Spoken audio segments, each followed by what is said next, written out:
ములుగు జిల్లా జగ్గన్నపేట గిరిజన బాలికల ఆశ్రమ గురుకుల పాఠశాల జూనియర్ కాలేజీలో నాణ్యమైన విద్యాబోధన, మంచి రుచికరమైన భోజన వసతి కల్పించి ఉన్నత ఫలితాలు సాధించామని ప్రిన్సిపల్ వేణుగోపాల్ అన్నారు.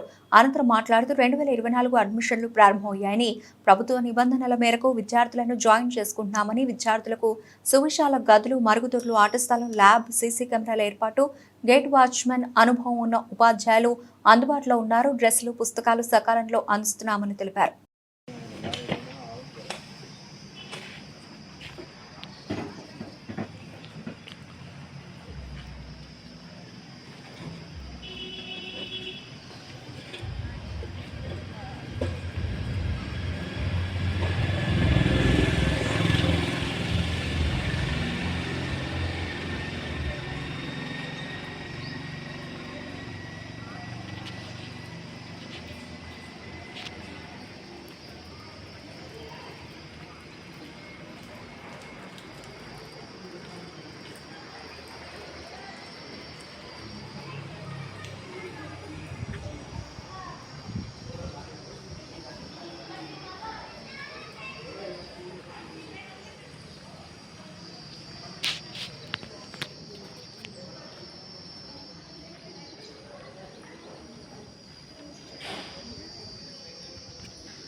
అందరికీ నమస్కారం.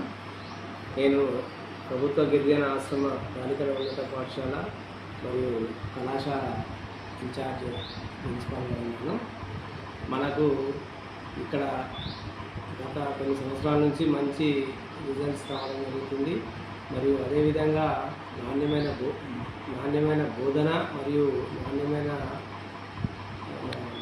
ఫుడ్, తర్వాత పరిసరాల పరిశుభ్రత, డిసిప్లిన్, తర్వాత వాళ్ళందరికీ కూడా సరైన సదుపాయాలతో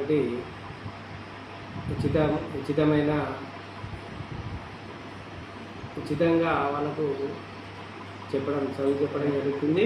మరియు ఉపాధ్యాయులు కూడా అందరూ కూడా మంచి వెల్ క్వాలిఫైడ్ టీచర్స్ ఉండడం జరిగింది ఇక్కడ. కాబట్టి గత సంవత్సరం కూడా 9.5 ముగ్గురికి రావడం జరిగింది.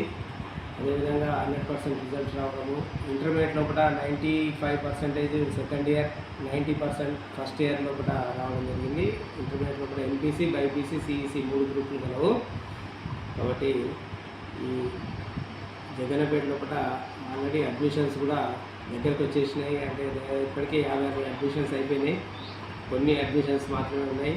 కాబట్టి తొందరగా వచ్చి దీనైతే మంచి విద్యాబోధన, అమ్మాయిలకు మంచి విద్యాబోధన, వాళ్ళకు క్రమశిక్షణతో పాటు మంచి ఉచిత సదుపాయాలతో అన్నీ కూడా మేము మంచి బోధన ఇస్తామని హామీ ఇస్తూ ఈ ప్రభుత్వ గిరిజన ఆశ్రమ పాఠశాల మరియు ఇంటర్మీడియట్ జూనియర్ కాలేజీకి వేర్వేరు క్యాంపస్లో కూడా ఉండడం జరిగింది.